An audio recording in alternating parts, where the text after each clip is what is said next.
창세기 2장 1절에서 9절까지 다 같이 한 목소리로 읽도록 하겠습니다. 천지와 만물이 다 이루니라. 하나님의 지으시던 일이 일곱째 날이 이를 때에 마치니 그 지으시던 일이 다함으로 일곱째 날에 안식하시니라. 하나님이 일곱째 날을 복주사 거룩하게 하셨으니 이는 하나님이 그 창조하시며 만드시던 모든 일을 마치시고 이날에 안식하셨음이더라.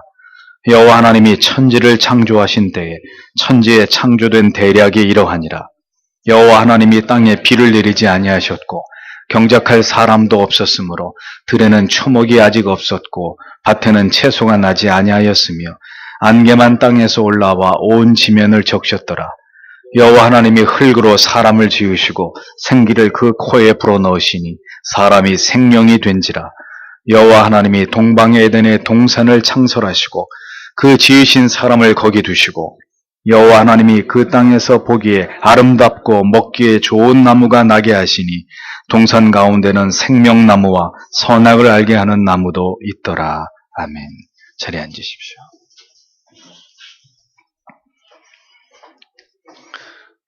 사람이 생명이 된지라, 이런 제목으로 창세기 강의를 이어가도록 하겠습니다.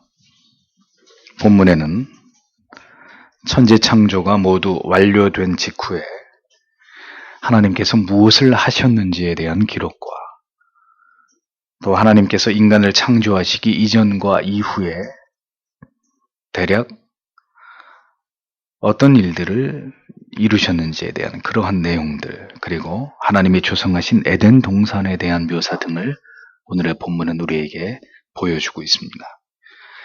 천지 창조는 모든 만물을 하나님께서 지으신 사실을 증언하면서 또한 하나님께서 이 천지 창조의 섭리 속에서 어떤 질서를 세우셨는지를 말씀하고 있습니다. 즉, 첫째 날부터 여섯째 날까지 모든 것을 창조하시고 그리고 일곱 번째 날 하나님께서 안식하셨다는 이 말씀을 통해서 모든 시간의 흐름이 어떤 날들의 기준과 단위가 바로 7일이라는 사실을 밝히고 있습니다. 달력과 요일에 대한 동서양의 여러 그 유래에 대한 주장과 설명이 있지만 폐일원하고 7일의 이 유래는, 이 7일의 이 단위, 이 주기의 유래는 바로 성경이 말씀하고 있는 하나님께서 세우신 질서라는 사실을 우리는 기억해야 될 필요가 있습니다. 하나님께서는 궁창에 해와 달을, 별들을 지으셔서 그것으로 분명히 사계절과 그리고 날짜와 1년의 기준을 세우셨다고 창세기 1장 14절은 밝히고 있습니다. 세상 사람들은 오늘이 왜 쉬는 날인지 전혀 알지 못하면서 달력에 표시되어 있는 대로 일요일이기 때문에 휴식을 갖습니다. 하나님께서 세우신 이 시간의 단위와 질서를 인류는 그 의미와 유래를 올바로 알지도 못하면서 그냥 이 질서를 따라서 살아가고 있는 것이죠. 이것이 바로 하나님이 세우신 질서입니다. 이것은 결코 부정할 수 없는 사실입니다.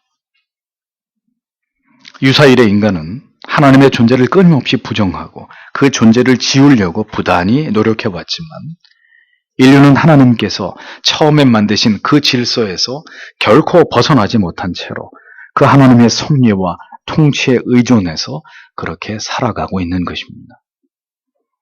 이 장의 시작은 그 일곱 번째 날 안식일에 대한 설명으로, 하나님의 안식에 대한 설명으로 시작되고 있습니다. 1절과 2절을 다시 보면, 그래서 하늘과 땅과 모든 만물이 이루어졌다. 그리고 하나님이 하셨던 그의 일을 일곱째 날에 마치셨다. 그리고 일곱째 날에 그가 하셨던 그의 모든 일로부터 안식하셨다. 이렇게 직역을 합니다. 성경은 분명하게 7일에 걸쳐서 모든 창조의 사역이 궁극적으로 완성이 되었다는 사실을 밝히고 있습니다. 7단계도 아니고 7차례의 어떤 기간이라고도 묘사하지 않고 바이옴 하쉐바이, 그 일곱째 날 안에, 7일 안에 모든 천지 만물의 창조를 완성하셨다라는 사실을 분명하게 명시하고 있습니다. 인생의 모든 날들은 하나님의 질서 속에 있는 의미 있는 날들입니다. 안식일의 전통을 계승한 주일만 거룩한 날이 아니라 하나님을 경외하며 살아가는 성도의 모든 날들이 주일에서부터 월, 화, 수, 목, 금, 토, 토요일까지 이 모든 날들이 모두 하나님 앞에서 거룩한 날들이고 하나님의 뜻을 이루어가야 할 소중한 시간들이라는 그런 개념을 신자는 가지고 있어야 하는 것이죠. 주일만 구별된 거룩한 날이고 다른 날은 우리에게 주어진 우리가 임의대로 할 수 있는 세상에서 우리가 먹고 살아가는 일에만 열중할 수 있는 날들이 결코 아니라는 것입니다. 모든 날들이 하나님께 속한 날들이지만 하나님께서는 그 날들 가운데 7번째 날을 따로 구별하셨듯이 우리도 주일을 거룩한 날로 구별한 것일 뿐입니다. 주일을 온전히 하나님 앞에서 구별되게 지키지 못하는 삶은 천지만물의 대주제이신 하나님 앞에 결코 올바른 신자의 삶이 아닙니다. 한국교회는 주일을 지키는 개념을 계속해서 약화시켜 왔습니다. 이것은 심히 우려를 금하지 않을 수 없는 그런 문제입니다. 주일의 무너짐이 신자와 교회 안에 누룩처럼 번진 세속화와 그리고 죄악의 창궐함과 회심치 않은 형식적인 교인들로 넘쳐나게 만든 작금의 교회의 문제와 결코 무관치 않다는 사실을 어떻게 설명하겠습니까? 단언하건대 주일을 범하는 것은 이 창조의 질서와 섭리를 어기고 하나님의 뜻을 거스리면서 살아가는 것입니다. 우리는 이러한 우리의 삶을 방치하게 될 경우에 그렇게 되면 이 날에 하나님께서 허락하신 신령한 복이 이 날을 그렇게 보내는 자들에게 임할 까닭이 절대로 있을 수 없다는 사실을 기억해야 되는 것입니다. 하나님께서는 창조의 사역을 진행하신 6일과 그리고 안식하신 7일을 모두 한 질서, 한 단위 속에 두시고 모든 창조의 사역 이후에 안식까지가 한 흐름이라는 것을 우리에게 보이셨습니다. 이것이 우리의 삶의 한 주기이고 질서라는 사실을 가르치신 것이죠. 우리가 주목해야 될 한 단어는 하나님이 지으시던 일에서 일이라고 번역된 멜라카라는 이 히브리어 단어입니다. 이 단어는 이 세상을 살아가는 인간들이 보편적으로 행하는 일을 가리키는 단어입니다. 그런데 왜 하나님께서는 하나님의 천지 창조를 그 창조의 사역을 다른 단어로 표현하지 않으시고 인간들이 이 세상에 살아가면서 통상적으로 보편적으로 행하는 일이라는 단어로 하나님은 그렇게 하나님의 사역을 묘사하신 것일까요? 그것은 7일째 하나님께서 그 일이 다함으로 안식하셨다라고 밝히시면서 하나님처럼 동일하게 인간들도 자신을 위해서 행해왔던 그 모든 일들, 그 일들을 중지해야 된다는 사실을 강조하시기 위함입니다. 7째 날에는 모든 종류의 인간사와 관련된 일들을 중지하라는 거예요. 그날은 쉼의 날, 우리의 삶의 쉼표라고 분명하게 명시하신 것입니다. 그렇다면 하나님의 안식, 이 샤바트를 어떤 의미로 해석을 해야 되느냐?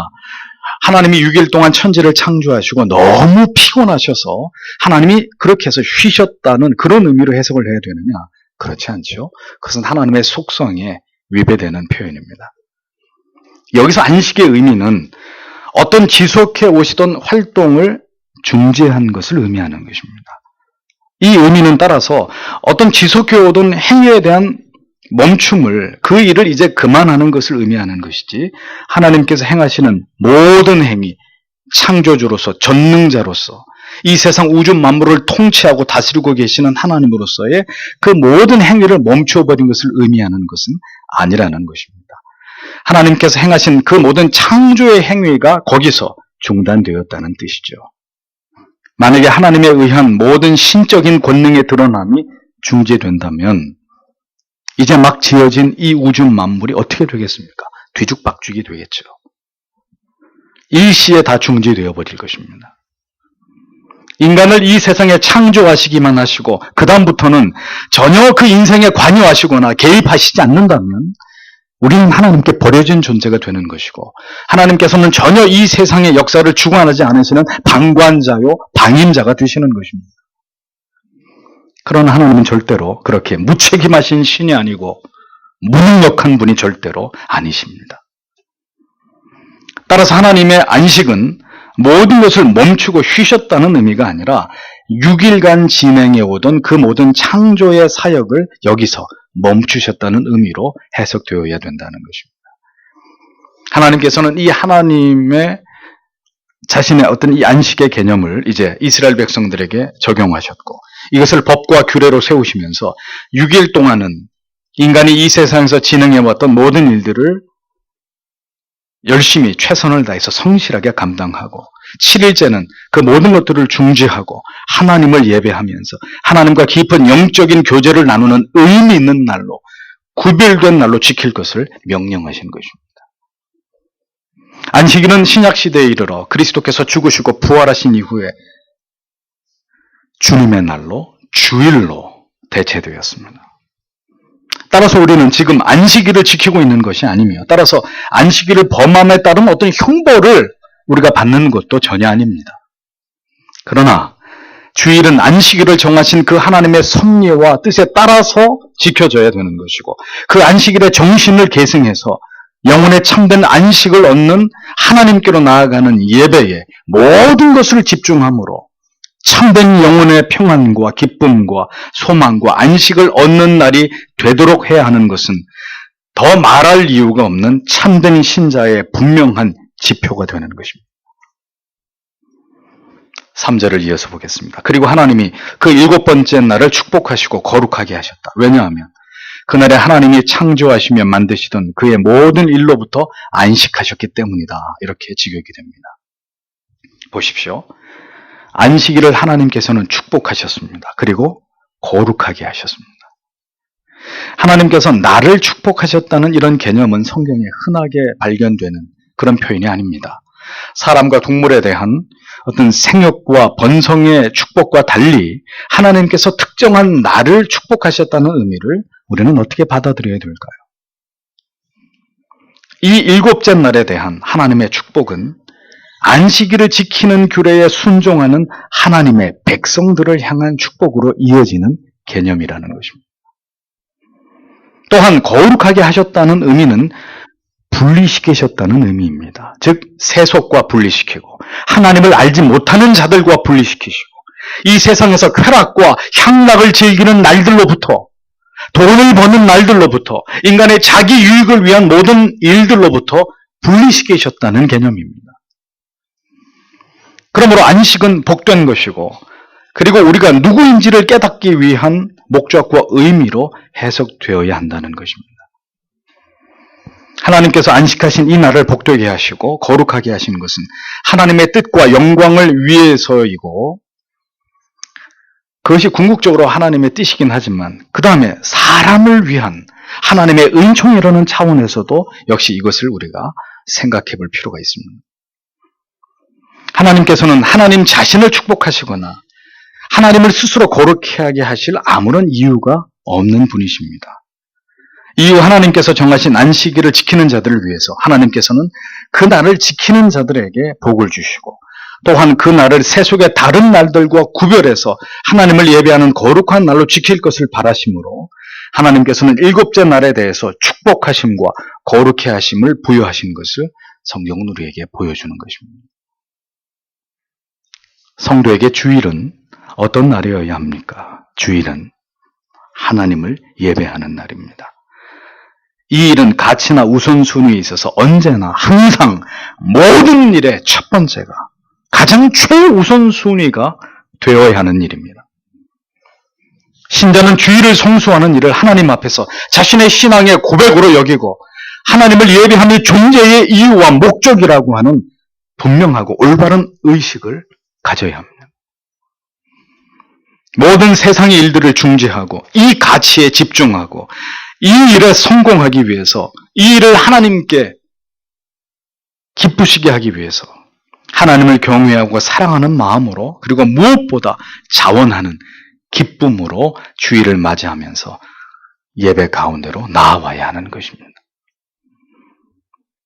여러분들에게 분명히 말씀드리건대 예배 가운데 벌어지는 심각한 불경의 죄악들을 여러분들은 절대로 간과해서는 안 됩니다. 주일이 오기 이전까지의 이 세상에서의 6일 동안의 죄악된 삶, 게으르고 나태하고 세상의 쾌락을 쫓아서 불신자처럼 살아가고 주일을 위한 아무런 준비가 없는 토요일과, 그리고 예배에 나오는 죽기보다도 싫어하는 어떤 실증과 권태와 무기력, 피곤을 이기지 못해서 어쩔 줄 몰라 하는 이런 모습들, 이러한 모습은 결코 여러분 자신이 경건한 하나님의 자녀가 아님을 보여주는 방증이 되는 것입니다. 사는 만큼 예배하는 것이고 여러분들이 예배한 만큼 살아가게 되는 것입니다. 예배를 능가하는 삶이 없고 삶을 능가하는 예배라는 것은 있을 수 없습니다. 그것이 가능하다면 그것은 다 위선이고 가식이 되는 것이죠. 지금도 교회를 출입하고 있는 많은 사람들이 하나님을 예배하는 것이 아니라 범죄를 저지르고 있는 그런 경우들을 목사는 수도 없이 보고 있고, 그것은 저의 양심이 증언하는 바입니다. 습관적인 예배의 지각, 예배 가운데 임의로 자리를 뜨는 행위, 예배드리다 말고 화장실을 가시고 커피나 물을 마시고, 여러분 극장이나 공연장에 가서도 그렇게 하십니까? 잡담을 하고 졸음을 못 이기고 잡념에 휩싸이고, 이보다 더 여러분이 아직 회심한 그리스도의 사람이 아니라는 명백한 증거는 없는 것입니다. 이러한 모습보다 더한 예배 가운데 하나님을 도무지 두려워할 줄 모르는, 그 영혼이 지극히 무죄와 어리석음 가운데 있는 사람이라는 부인할 수 없는 표시는 없는 것입니다. 예배는 여러분들이 생각하는 그 이상으로 경건한 것이고 거룩한 것이고 우리의 생명을 하나님께 드리는 그런 가치가 담겨 있는 것입니다. 하나님께서 주시고자 하는 신령한 복을 진정으로 여러분들이 원하십니까? 구별되게 이 날을 준비하고 구별되게 하나님께 여러분 자신을 드리십시오. 그리고 성도들과 진정한 영혼의 교제를 나누는 시간이 되게 하십시오. 더욱 그들을 사랑하고 그들을 살피고, 어려움 가운데 있는 지체나 괴로움과 고통 가운데 있는 지체가 없는지 살피고 그들을 위로하고 섬기고 붙들어 주시는 일들을 주일에 행해야 되는 것입니다. 만약에 오늘날 15세기, 16세기, 17세기의 영국의 청교도들처럼 아마 예배를 드린다면 여기에 남아 계실 분이 제가 생각할 때 10손가락 안도 안 될 거예요. 주일에 이루어지는 모든 영적인 모임에 온 마음을 다해서 참여하고 그 모든 시간들을 통해서 하나님께서 우리에게 베풀어 주시는 귀한 깨달음과 은혜를 사모하셔야 합니다. 그리고 그것들을 공급받는 그런 사람들이 되어야 합니다. 하나님이 신령한 복을 주시고 거룩해 하신 날입니다. 신령한 복과 은혜를 받는 날이며 구별되게 하나님 안에서 영적인 교통과 교제를 나누는 날입니다. 이 날들을 올바로 지킨 자의 생애는 진실로 하나님의 은총 가운데 아름다울 수밖에 없는 것이고, 그 반대는 그 인생이 후회와 고통의 날들로 채워지는 그런 시간들이 더 많아질 수밖에 없는 것입니다. 천상에서 영생을 누리는 예행 연습이 이루어지는 날이 주일입니다. 주일의 여러분의 모습이 바로 여러분의 내세에서의 모습이 될 것이라는 사실을 기억하십시오. 이것은 매우 두려운 말씀이 아닐 수 없습니다. 4절에서 6절을 보겠습니다. 여호와 하나님이 땅과 하늘을 만드시던 날에 그 창조된 하늘과 땅의 역사가 이러하다. 그리고 모든 식물이 그 들판에 그 땅에 아직 없었다. 그리고 그 들판에 채소가 아직 싹 트지 않았다. 왜냐하면 여호와 하나님께서 그 땅 위에 비를 내리시지 않았기 때문이다. 그리고 그 땅을 경작할 사람이 거기에 없었다. 그리고 안개가 그 땅으로부터 올라와 그 땅의 표면을 적셨다. 이렇게 직역이 됩니다. 여호와 하나님이 예호와 엘로힘, 여호와라는 하나님의 이름이 성경에 최초로 등장하는 부분입니다. 예호와, 정확한 히브리 음역에는 야훼라는 말인데, 이 하나님의 칭호는 구약에 약 5,500회 정도가 등장합니다. 하나님의 이름을 대표하는 칭호입니다. 70인역에서는 여호와라는 이름을 퀴리오스, 주 이렇게 번역을 했습니다. 여호와라는 이름의 의미는 영원하고 변함이 없으신 하나님 자신을 나타내시는 칭호입니다. 하나님의 인격적인 실제와 그리고 인간과의 관계의 영속성, 약속의 불변성, 이스라엘을 구속하시는 하나님의 자비가 모두 여호와, 이 이름 안에 다 집약되어 있습니다. 엘로힘이 창조주 하나님의 권능을 나타내는 칭호라면 여호와는 인간과 변함없이 교통하시고 언약을 맺으시는 그 하나님의 속성을 가리키는 칭호입니다. 예를 들어서 아브라함과 언약을 맺으시는 하나님을 성경은 그 하나님의 이름을 엘로힘이라고 사용하지 않고 여호와를 사용하고 있는 것을 보게 됩니다. 여호와는 이렇게 우리와 함께 하시고 우리와 깊은 관계를 맺기를 원하시는 하나님의 성품이 잘 반영된 이름입니다. 인간과 깊은 관계를 맺기를 원하시는 여호와 하나님께서 천지를 창조하신 대략을 다시 한번 선포하면서 하나님과 인간의 관계의 시작을 서술하고 있는 내용이 방금 읽은 구절들의 내용입니다. 여기서 대략이라고 번역된 단어의 의미는 역사를 가리킵니다. 인간을 창조하신 것을 중심으로 이 구절들에서는 다시 한번 하나님의 창조의 사역을 설명하고 있습니다. 인간이 창조되기 이전의 상황을 대략적으로 묘사하기를 하나님께서 아직 땅에 비를 내리시지 않았던 그런 상황이었고 또 경작할 사람도 아직 존재하지 않았던 시기였고 들에는 초목이 아직 자라지 않았고 밭에는 채소가 나지 않은 즉 땅이 정상적인 기능과 역할을 전혀 수행하지 않고 있었던 그런 상황이었다는 것을 설명하고 있습니다. 안개만 땅에서 올라와서 지면을 적시고 있었을 뿐이다 라고 성경이 묘사합니다.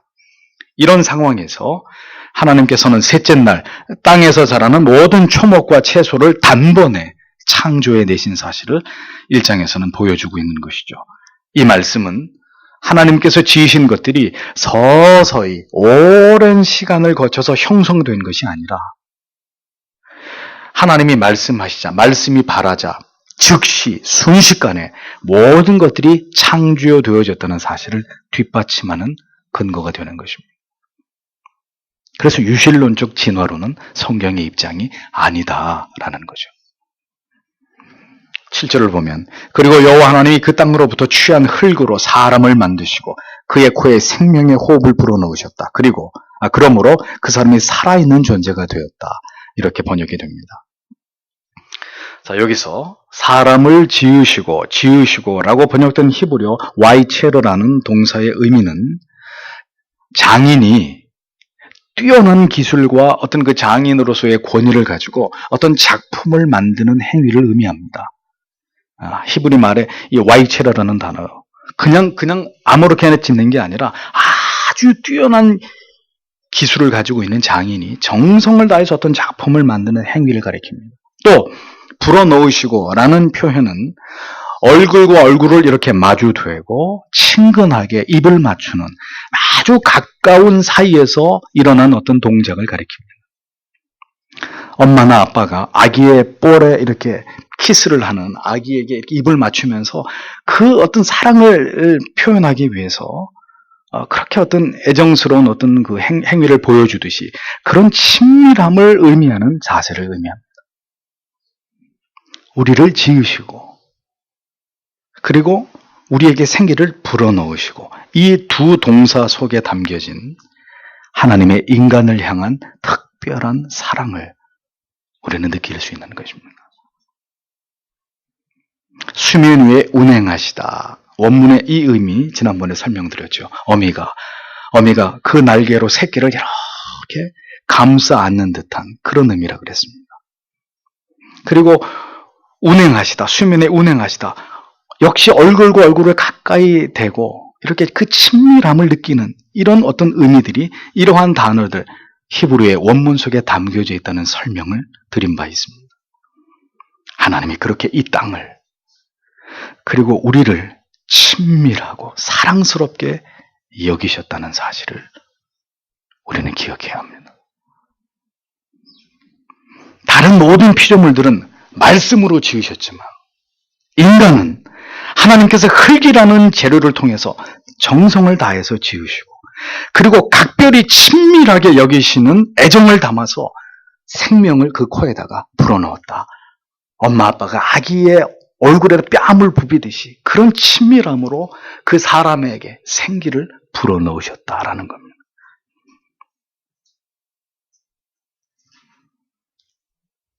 주께서 승천하시기 직전에 제자들에게 이와 같은 친밀함과 애정을 담아서 어떻게 하셨죠? 숨을 불어넣으시면서 성령을 받으라 이렇게 말씀하셨습니다. 한 영혼 가운데 하나님께서 찾아오셔서 그 영혼을 회심으로 이끄시는 순간도 영적인 각성으로 이끌어내시는 순간도 바로 이와 같다는 것입니다. 지극한 사랑으로 그리고 친밀함으로 우리의 마음에 다가오시는 것입니다. 그리고 우리의 마음을 녹이시는 것입니다. 그것이 하나님의 찾아오심입니다. 그것이 우리를 빚으시는 하나님의 특별한 사랑입니다. 하나님은 윽박지르시는 분이 아닙니다. 채찍으로 때려서 영혼들을 강제로 굴복시키시는 폭군 같은 그런 아버지가 아니십니다. 그분은 그렇게 정성을 다해서 우리를 지으시고 부드러운 입맞춤으로 우리에게 생기를 불어넣으시면서 이 세상에서 깨어나서 살아가게 하신 분이십니다. 하나님께서는 그렇게 부드러운 산들바람처럼 어느 날 우리의 영혼을 노크하셨고 그리고 거부할 수 없는 사랑으로 그리고 그 크신 은혜로 우리의 영혼을 장악하시고 그분의 소유되게 하신 것입니다. 그렇게 부드럽게 굴복시키시는 그분이 바로 우리의 아버지 여호와 하나님이시라는 겁니다. 그렇게 감싸 안으시고 우리를 새롭게 변화시키셔서 이제는 내가 주인이 아니라 하나님이 주인이 되셔서 살아가도록 그 귀한 믿음을 우리에게 불어넣어 주신 분이 바로 여호와 하나님이시라는 겁니다. 그렇게 당신에게 찾아와 주신 것이죠.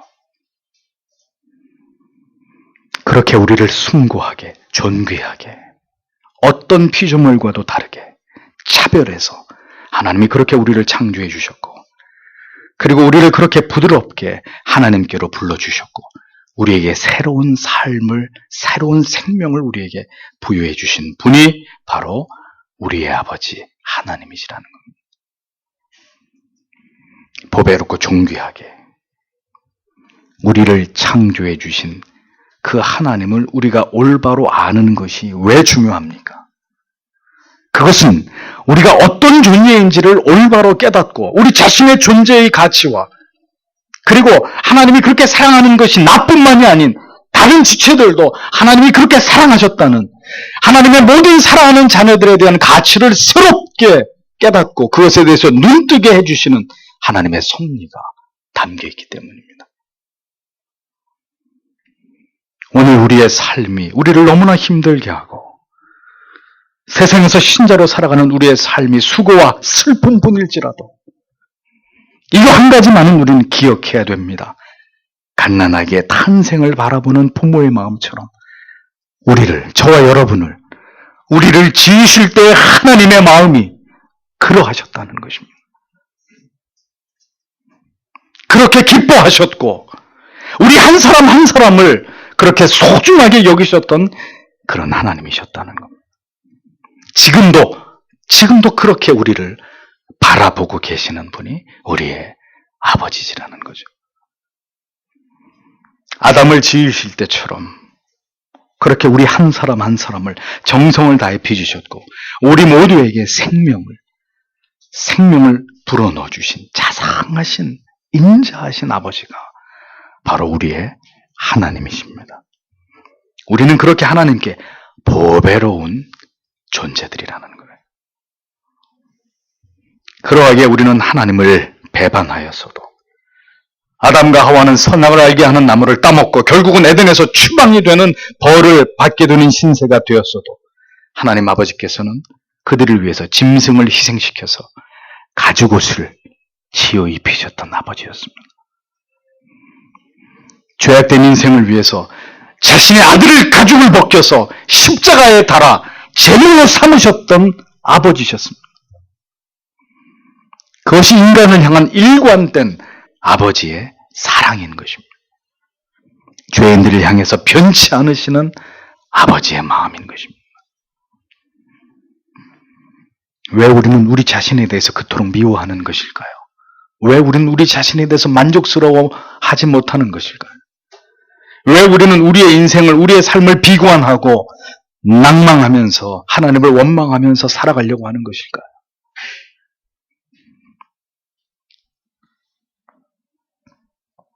왜 우리는 그렇게 나를 사랑하심으로 나를 자녀 삼아 주신 것처럼 다른 지체들도 하나님께서 그렇게 사랑하심에도 불구하고 우리는 그들을 용납하지 못하는 것일까요? 왜 미워하고 우리는 반목하는 이런 행위들을 중단하지 못하는 것일까요? 성도 여러분, 부디 하나님의 우리를 향하신 이 크고 놀라운 사랑을 경험하는 자들이 되시기를 축복합니다. 부디 그 사랑에 감격해서 나 같은 죄인을 살려주시고 구원하여 주신 그 하나님으로 인해서 기뻐하고 감사하면서 살아가는 여러분들이 되시기를 소원합니다. 하나님께서 보배롭게 지으신 여러분입니다. 지극하신 사랑으로 생기를 불어넣어 주신, 우리는 그렇게 하나님이 보실 때 존귀한 존재라는 거예요. 그렇게 세상에서 하나님을 모르는 사람들처럼 그렇게 온갖 죄를 지으면서 살아가도 괜찮은 우리는 그런 존재가 결코 아니라는 것입니다. 그리고 잊어서는 안 되는 또 한 가지의 사실은 우리를 지은 재료는 흙이었다는 것입니다. 우리의 실제적인 재료는 땅의 티끌, 먼지란 말이에요. 그렇게 허망하고 허무한 존재가 바로 인간이라는 말입니다. 한 줌의 흙으로 돌아가 버리는 그것이 바로 인생이라는 거예요.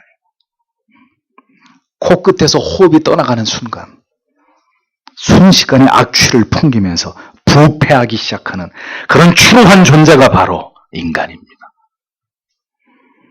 살아있으니 먹을 수 있고 웃을 수 있고 옷을 입을 수 있고 자동차를 타고 다닐 수 있고 살아있으니 기쁘기도 하고 슬프기도 하고 고통스럽기도 하는 것입니다.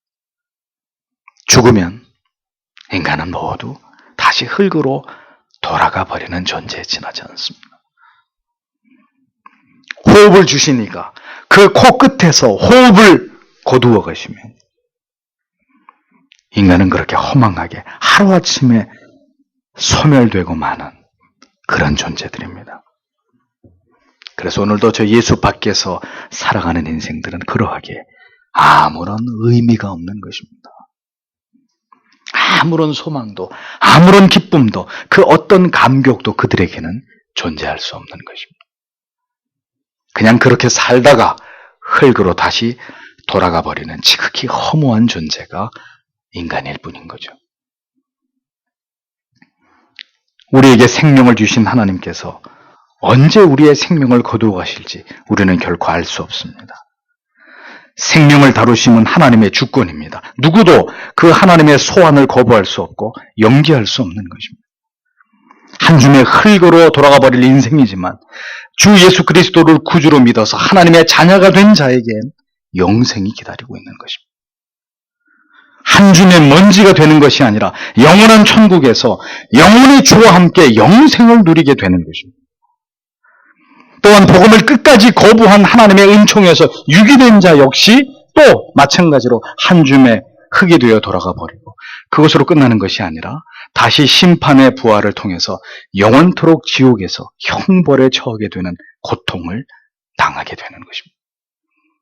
이것이 흙에서 먼지에서 비롯된 인생의 종국입니다. 그 궁극의 끝에서 우리를 기다리고 있는 피할 수 없는 양갈래 길이란 말입니다.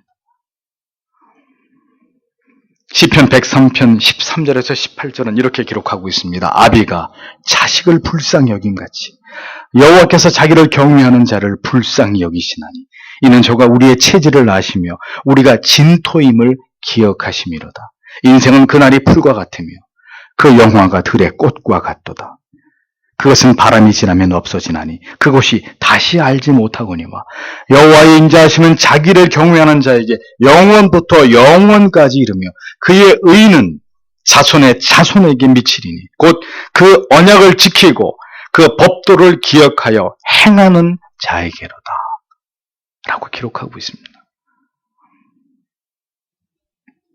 하나님께서는 오늘도 하나님의 백성들을 측은히 여기십니다.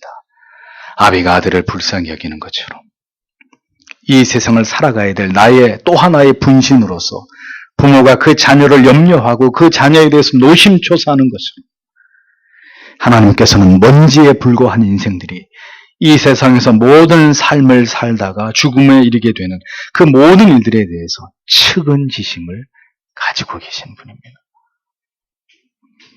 그러하게 그 모든 인생이 끝나더라도 하나님의 자녀들에게는 영원히 살 수 있는 길을 열어서 유한한 인생이 그것으로 끝나지 않고 하나님 아버지와 더불어 영원히 살아갈 수 있는 존재로 하나님께서는 그렇게 우리를 배려해 주시고 그와 같은 놀라운 은혜와 사랑을 베풀어 주신 것입니다. 그냥 그렇게 죽음을 통해서 영원히 소멸되어 버려도 어찌할 수 없는 인생들을 하나님과 함께 하나님 아버지처럼 영원히 살아갈 수 있는 존재가 되게 해주신다는 이 말씀이 우리에게 얼마나 큰 감격과 위로가 됩니까?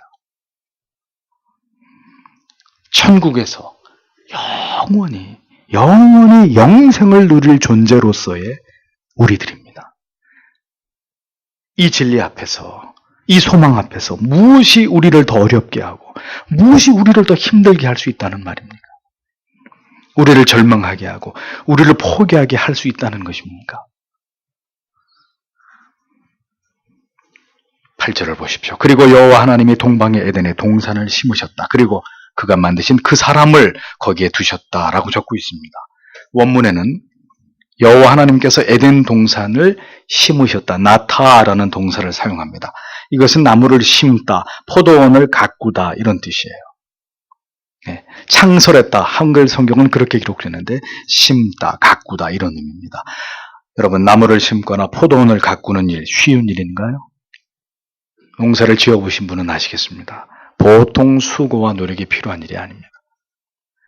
그런데 하나님께서 에덴 동산을 조성하실 때 그냥 뚝딱 이렇게 만든 게 아니라 정성을 다해서 심었습니다. 조성했습니다. 각별하게 그 일을 행하셨다는 거예요.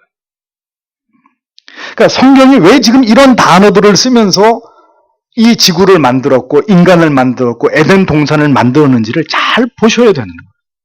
하나님이 무엇 때문에 이런 단어들을 사용하면서 지금 이런 말씀들을 하고 있느냐.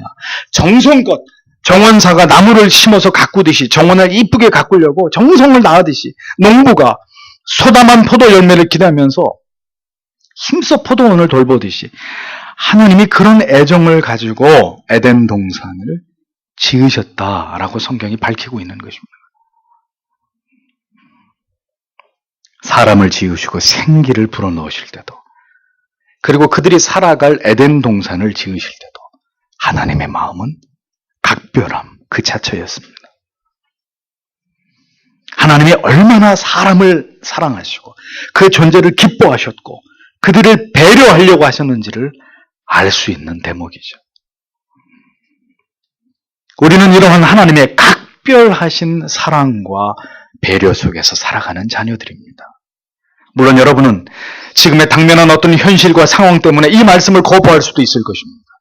이렇게 살아가는 것이 하나님의 배려와 사랑일 리가 없다고 반박하고 싶을지 모르겠습니다. 그러나 하나님은 반드시 우리를 사랑하시고 배려하시는 하나님이십니다. 그분은 우리에게 악을 행하시는 분이 아닙니다. 만약에 우리의 현실이 이렇게 힘겹고 고통스럽다면 거기에는 우리가 알지 못하는 분명한 하나님의 높으신 뜻이 그 가운데 있는 것입니다. 그렇다면 그 하나님의 뜻과 목적이 마침내 우리 안에서 이루어질 때 우리는 반드시 하나님의 이 각별하신 사랑과 우리를 위한 그 친절하심과 그 배려를 눈물겹도록 경험하게 될 날이 있을 것이라는 사실을 잊어서는 안 되는 것입니다. 아담을 위해서 그렇게 특별한 관심으로 에덴을 만드신 하나님이십니다. 하나님의 자녀들을 아무 것이나 버려두시는 그런 하나님이 절대로 아니시라는 겁니다. 동산으로 번역된 원문의 의미는 울타리를 치다, 이런 의미가 포함되어 있습니다. 유럽의 정원에는 반드시 울타리가 쳐져 있습니다. 뭘 의미하는 걸까요? 소유주가 있다는 것입니다. 주인이 있다는 것이죠. 에덴 동산은 하나님께서 인간을 위해서 울타리를 쳐서 특별히 조성하신 그런 장소였습니다. 하나님의 특별하신 보호와 관심이 머물렀던 곳, 그곳에서 하나님께서는 인간을 지으신 것입니다. 사람을 존재하게 하시는 것입니다.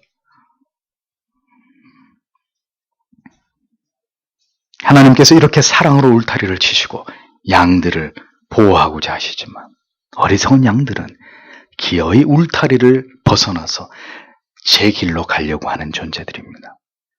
그것이 바로 죄와 불순종인 것이죠. 에덴의 의미는 행복, 기쁨이라는 뜻입니다. 그러므로 에덴 동산은 기쁨의 동산, 행복의 낙원, 그런 의미가 되는 것이죠. 인간은 죄로 말미암아서 바로 이 에덴의 기쁨과 참된 행복을 잃어버린 존재가 되었습니다. 그러나 다시 예수 그리스도를 믿어서 하나님의 자녀가 되었고 구속의 은혜의 인지심 아래 살아가는 우리에게 하나님은 부분적으로 이 에덴의 기쁨과 행복을 회복시켜 주셨습니다. 그러면 그렇게 회복된 오늘의 에덴은 어디일까요? 바로 성도의 가정과 교회입니다. 이 세상과 구별된 하나님께서 울타리를 쳐놓으신 하나님의 각별한 관심이 머무는 에덴은 불완전하나마 오늘날 성도의 가정이고 성도들이 모인 교회라고 말할 수 있는 것입니다. 그런데 문제는 여러분의 가정이 행복과 기쁨의 낙원이라고 말할 수 있는가 하는 점입니다.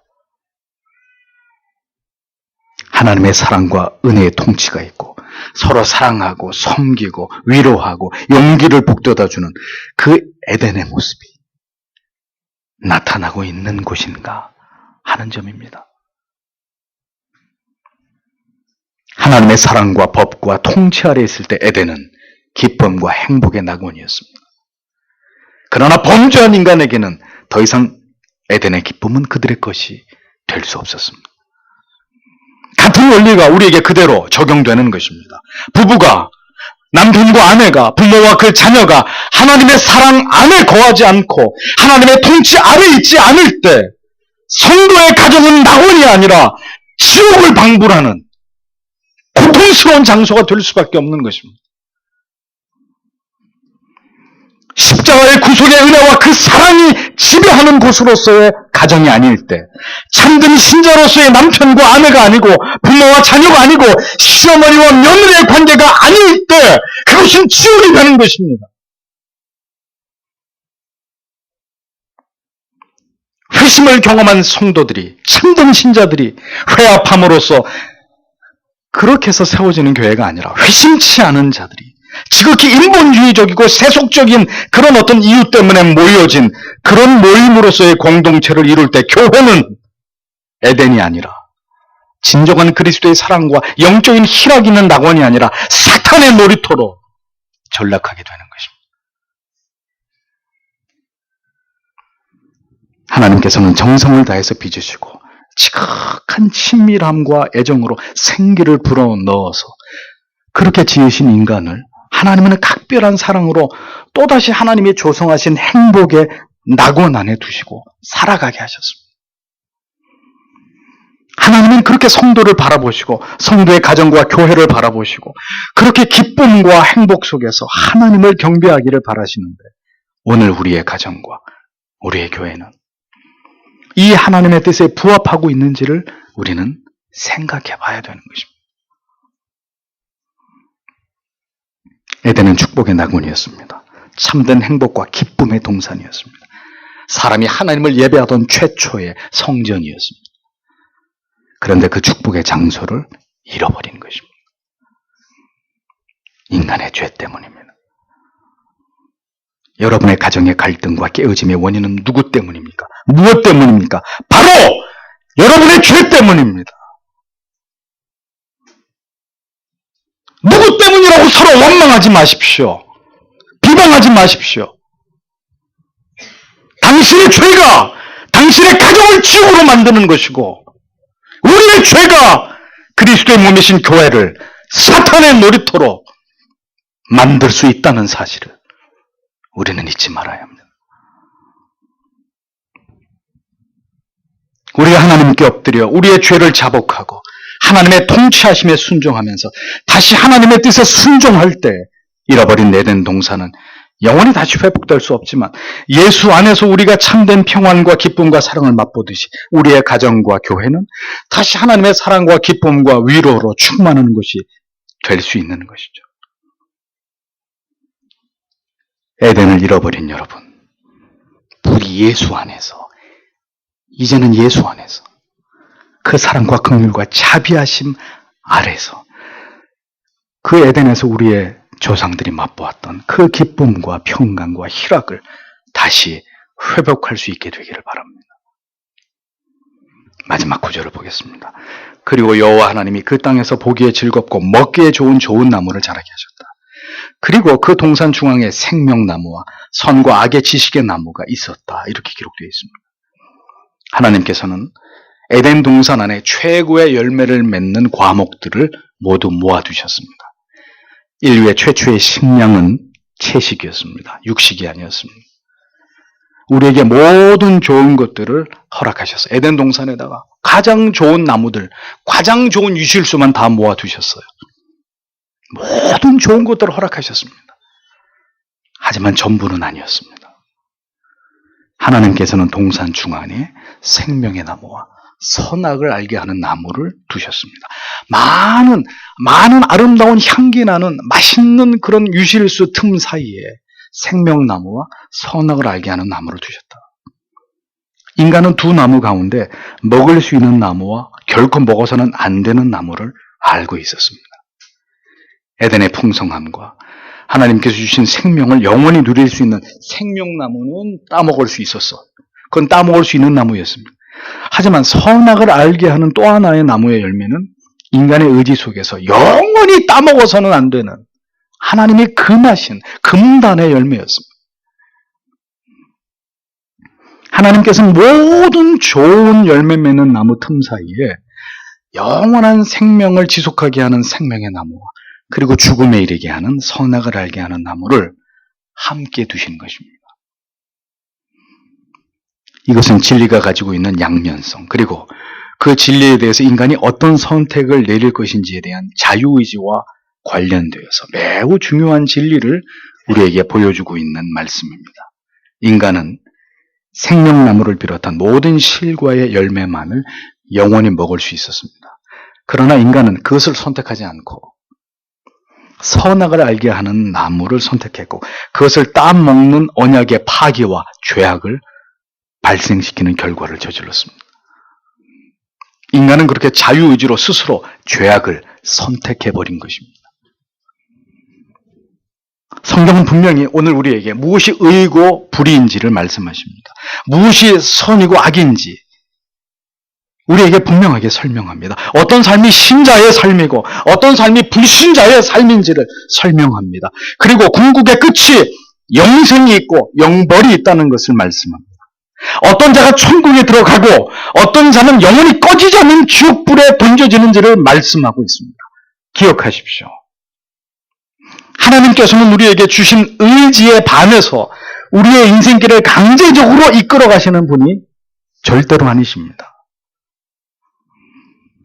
진리 앞에서 하나님께서 분명하게 드러내신 뜻 앞에서 인간이 결정하는 것입니다.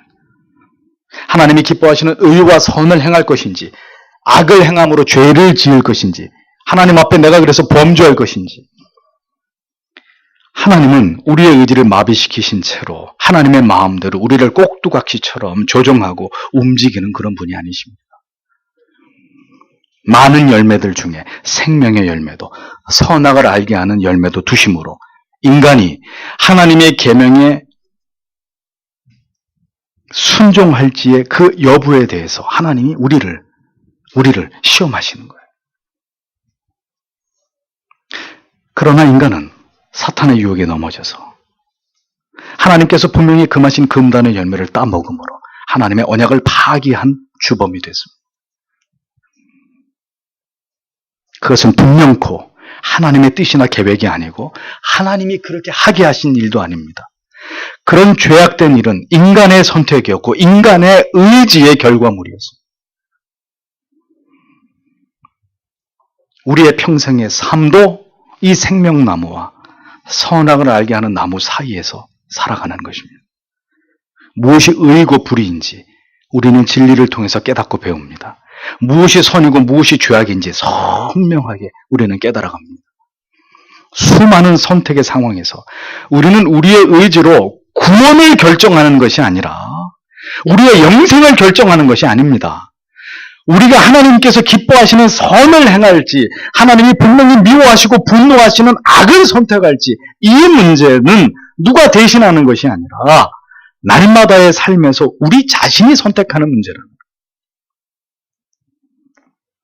하나님이 강제로 팔을 비틀어가지고 선을 행하게도 하지 않으시듯이 치명적인 유혹으로 우리로 하여금 죄를 짓도록 교사하시는 분도 아닙니다.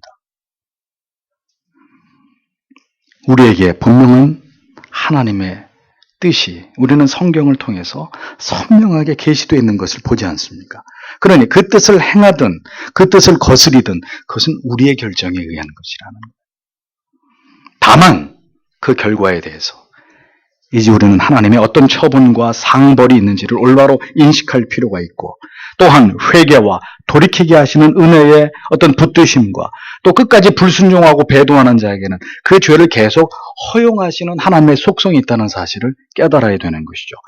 구원과 관련해서는 모든 인간의 자유의지를 초월해서 하나님의 예정과 섭리 속에서 하나님의 절대적 주권 속에서 모든 결정이 이루어지지만 그 외에 우리가 이 세상에서 어떤 생명나무를 먹을 것이냐 선악과 나무를 먹을 것이냐의 문제는 우리의 의지의 문제라는 거예요. 이 주제는 타락을 이야기할 때 더 깊이 다루도록 하겠습니다. 에덴 동산에 생명나무와 선악을 알게 하는 나무 그리고 아름다운 먹기에 좋은 나무가 모두 함께 공존하고 있었다. 여러분 이 사실을 깊이 묵상하십시오. 다 허락된 것이 아닙니다. 다 내 것이 아닙니다. 에덴이라는 나무는 하나님의 법의 준수 안에서의 행복과 기쁨이었던 것을 잊지 말아야 합니다. 인간에게 주신 자유의지는 우리에게 그 자유의지를 주신 것은 인간으로 하여금 책임 있는 존재라는 것을 인식해 하시기 위함입니다. 모든 것이 하나님의 책임이 아니라 인간이 하나님께로부터 받은 지정의를 통해서 또 하나님의 법 아래서 스스로 의지에 따라서 선택하고 결정하게 하신 것이 그것이 하나님의 뜻이었습니다. 우리는 그것을 올바로 이해할 필요가 있는 거예요. 따라서 여러분들이 이 하나님의 말씀을 덮어버리고 이 하나님의 말씀을 무시할 것 같으면 여러분들은 죄악된 길로 갈 수밖에 없는 거예요. 그런데 눈을 열고 지성의 힘을 다해서 하나님의 말씀을 배우려고 하고 깨달으려고 하고 하나님이 어떤 분인지 우리를 왜 구원으로 부르신 것인지 우리의 인생의 궁극의 목적이 무엇인지 하나하나 알아가려고 한다면 하나님은 우리의 지정의를 통해서 계속해서 그 하나님의 길을 따라갈 수 있도록 우리를 이끌어 가시는 분이시라는 거예요. 왜 여러분들이 잘못 사셔놓고 하나님을 탓하십니까? 왜 자업자득의 결과를 가지고 마치 하나님이 나를 이렇게 만든 것이냐 하나님을 원망하십니까?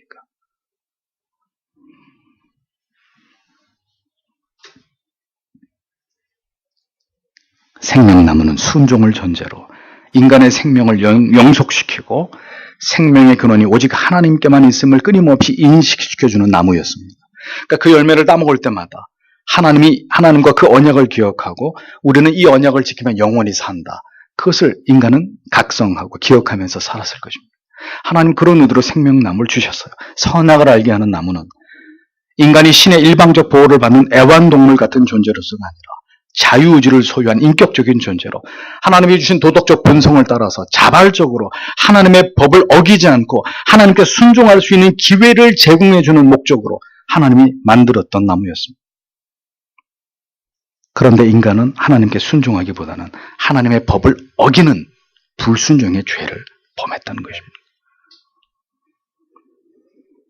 하나님께서는 오늘도 우리의 삶에서 생명나무와 선악을 알게 하는 나무의 요소들을 우리의 삶 가운데 펼쳐두고 계시는 분입니다. 선과 악 사이에서, 의와 불의 사이에서 살아가게 하십니다. 그리고 동일하게 우리의 신앙의 양심과 하나님을 아는 지식을 통해서 지속적으로 하나님의 뜻에 순종함으로 하나님과 견고한 친밀의 관계를 유지하고 발전시켜 나아갈지, 아니면 선악을 알게 하는 나무를 따먹듯이 결국 죄를 선택한 결과로 인해서 범죄하고 하나님께로부터 멀어질지의 여부를 우리에게 맡겨두고 계시는 겁니다. 그러므로 우리는 우리의 의지가 언제나 생명나무의 열매를 먹는 쪽을 선택하기 위해서 하나님의 은혜를 구하고 더 선명한 하나님의 뜻을 알기를 원하고, 우리의 의지가 죄악에 굴복하기보다는 죄와 치열하게 싸우면서 성령의 뜻에 굴복할 수 있도록 날마다 하나님께 은혜를 구하고 하나님의 도우심을 사모하는 삶을 살아가는 신자가 되어야 하는 것입니다. 우리의 모든 지정의가 성령의 뜻에 순복하고 하나님의 뜻에 복종할 수 있기를 구하면서 우리의 의지가 언제나 하나님의 기뻐하시는 뜻을 따르고 결정하기를 소망하는 그 삶의 표대를 따라가야 되는 것입니다. 우리의 지정의는 타락으로 말미암아 심각하게 훼손됐습니다. 그러나 성경의 진리의 말씀을 통해서 우리는 충분히 구원의 도를 깨닫고 하나님을 알아가는 지식을 얻을 수 있고 죄를 이기고 하나님의 뜻에 순복할 수 있는 능력을 하나님께로부터 공급받을 수 있습니다. 하나님께서는 그렇게 하나님의 택하신 자녀들의 지정의를 진리의 말씀을 통해서 회복시켜 나아가시고, 이것을 통해서 하나님의 선명하신 뜻을 깨닫고 그것을 추구하며 살아가는 하나님의 자녀들로 견인해 가시는 거죠. 그렇게 하나님의 뜻을 깨닫는 자들은 그런 자들로 하여금 이제는 자기를 위한 삶이 아니라 하나님을 기쁘시게 하고 영화롭게 하는 삶을 살아가게 하므로 하나님 자신의 영광을 드러나게 하는 도구로 그렇게 우리를 사용하고자 하심이 하나님의 우리를 향하신 뜻이라고 성경은 우리에게 가르쳐주고 있는 것입니다. 천지만물을 창조하시고 그리고 사람을 지으신 하나님께서 에덴 동산을 구별해서 조성하시고 그 가운데 생명나무와 선악을 알게 하는 나무를 두신 이 모든 하나님의 섭리와 그 이유를 우리는 올바르게 이해할 필요가 있습니다. 하나님이 우리를 얼마나 사랑하시는지, 성도는 성경 안에서 이 모든 사실들을 올바로 깨달아가야 합니다. 신앙은 거기서부터 출발하는 것입니다. 왜 하나님께서 이 같은 일들을 행하셨는지, 인생이 추구해야 될 본질이 무엇인지, 생명나무와 선악을 알게 하는 나무의 존재를, 그 의미를 이해하는 것이 우리의 전생에서 왜 중요한 것인지, 우리는 창세기 말씀 안에서 그 모든 해답들을 정확하게 이해해야 되는 것입니다. 그 안에 우리가 존재하는 이유와 우리를 존재하게 하신 하나님의 뜻이 모두 고스란히 담겨 있기 때문입니다. 하나님을 모르면 우리는 우리의 인생의 의미를 도저히 알 수 없을 것입니다. 결코 인간의 어떤 학문도 그 해답을 우리에게 제공해 주지 않습니다. 과학이 발달하고 인간이 일으킨 문명의 수준은 첨단을 달리고 있지만 인간이 그 자신의 기원을 정확히 알지 못하면 인류는 결국 파멸의 길을 향해서 나아갈 수밖에 없는 것입니다. 하나님을 지워버리고 결국 존재할 수 없는 것이 이 세상이라는 사실을 마지막 날에 이 땅에 살아가던 많은 사람들은 너무 늦게 그 사실을 깨닫게 될 것입니다. 창세기의 중요성이 여기 있습니다. 모든 존재의 이유와 목적에 대한 물음에 궁극의 답이 이 진리 안에 담겨 있습니다.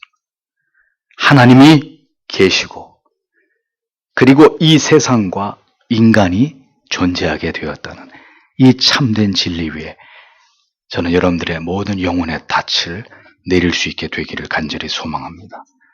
하나님을 아는 지식을 통해서 모든 인생의 실마리들을 풀어갈 수 있는 그 은혜가 여러분 모두에게 함께하기를 바랍니다.